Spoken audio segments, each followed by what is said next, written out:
របៀបចូលទៅធ្វើការ add admin ដើម្បីធ្វើការកាន់ page ដើម្បីរកលុយអញ្ចឹងបើសិនជាបងប្អូនចង់ធ្វើការរកលុយតាមរយៈ Facebook អីហើយបងប្អូននៅក្នុង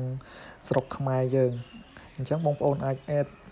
admin ក្រៅប្រទេសដូចជាបងប្អូនមានបងប្អូនដែលទៅនៅក្រៅប្រទេសបងប្អូនអាច add ពួកគាត់ដើម្បីធ្វើការកាន់ page របស់យើងនឹងទៅដើម្បីធ្វើការរកលុយជាមួយ Facebook បានព្រោះដោយសារតែ Facebook គឺតម្រូវឲ្យមាន admin ក្រៅប្រទេសបានយើងអាចធ្វើការរកលុយបានដោយសារតែស្រុកខ្មែររបស់យើងគឺ Facebook អត់ support ទេអញ្ចឹងកុំឲ្យខាតពេលយូរយើងទៅតាមដានទស្សនាវីដេអូនេះទាំងអស់គ្នាអញ្ចឹងជាដំបូងឡើយគឺយើងចូលនៅក្នុង Facebook របស់យើងមកអញ្ចឹងបន្ទាប់ពីយើងចូលនៅក្នុង Facebook របស់យើងហើយយើងចូលទៅកាន់ page របស់យើងមួយណាដែលយើងចង់ធ្វើការ add admin ចូលបន្តមកទៀតបងប្អូនចូលនៅកន្លែងចុងនេះមកអញ្ចឹងនេះនៅក្នុង Facebook របស់ខ្ញុំមួយនេះគឺខ្ញុំមាន page ចំនួន4អញ្ចឹងបើសិនជាបងប្អូនទាំងអស់គ្នាចង់ add admin ទៅលើ page ណាមួយបងប្អូនចូលទៅកាន់ page មួយហ្នឹងទៅអញ្ចឹងខ្ញុំចូលទៅកាន់ page មួយនេះ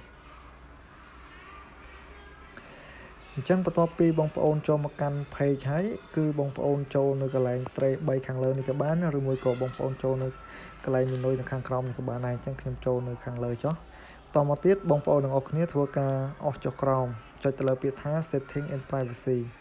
តមកទៀតបងប្អូនចូលនៅក្នុង setting ទៀតមក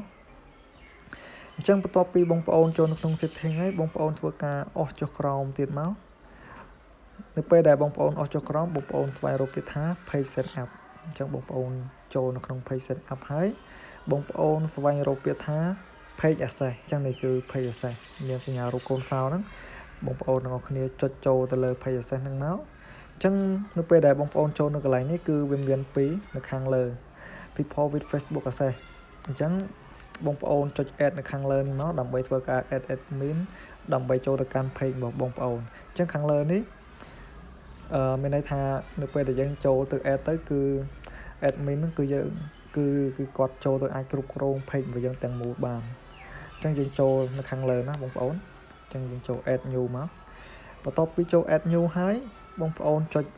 សញ្ញានិចនៅខាងក្រោមបន្តមកទៀតនៅត្រង់ខាងលើនេះអ្នកដែលបងប្អូនចង់ឲ្យកាន់ page ហ្នឹងគាត់ឈ្មោះអីគេអញ្ចឹងបងប្អូន search ឈ្មោះគាត់មកឥឡូវខ្ញុំ search ឈ្មោះមួយមកខ្ញុំយក Facebook របស់ខ្ញុំទេដើម្បីធ្វើការកាន់ page ហ្នឹងទៅដែរខ្ញុំឧទាហរណ៍ប្រាប់បងប្អូនអញ្ចឹងបើសិនជាបងប្អូនមានអ្នកនៅក្រៅប្រទេសឈ្មោះអីបងប្អូន search ឈ្មោះរបស់គាត់មកបើសិនជាបងប្អូន add បានប៉ុណ្្នេះហើយគឺមានន័យថាអ្នកដែលកាន់ admin ហ្នឹងគឺគ្រាន់តែបានចូលទៅមើលទេអត់អាចធ្វើការ post វីដេអូឬមួយក៏ធ្វើការ share ធ្វើការ comment អីបានទេអញ្ចឹងបើសិនជាចង់ឲ្យអ្នកដែលកាន់ admin page ឲ្យយើងហ្នឹងមានសិទ្ធិពេញលេញនៅក្នុងការគ្រប់គ្រង page របស់យើងគឺបងប្អូនចុចបើកកន្លែងខាងក្រោមនេះបងប្អូនចុចបើកមករួចទៅបងប្អូនចុចទៅលើ give access មកអញ្ចឹងនៅកន្លែងនេះគេឲ្យយើងបញ្ចូល profile password អញ្ចឹង profile password ហ្នឹងគឺជា password ដែលFacebook របស់យើងឥឡូវហ្នឹងគឺកំពុងគ្រប់គ្រង page ហ្នឹងគឺយើងវាយ password របស់យើងចូលមកឥឡូវខ្ញុំសូមធ្វើការបញ្ចូល password ខ្ញុំចូលទៅមកទៀតបងប្អូនចុច confirm ទៅ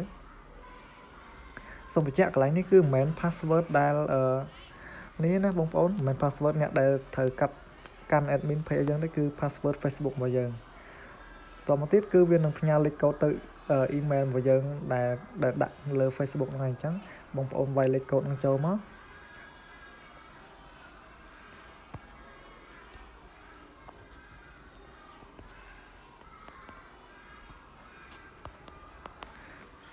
តមកទៀតបងប្អូនធ្វើការចុច continue ទៅហើយបងប្អូនចុច confirm មកអញ្ចឹងនេះបងប្អូនទាំងអស់គ្នាខាងលើនេះគឺជា admin ថ្មីដែលចូលទៅគ្រប់គ្រង page របស់បងប្អូនអញ្ចឹង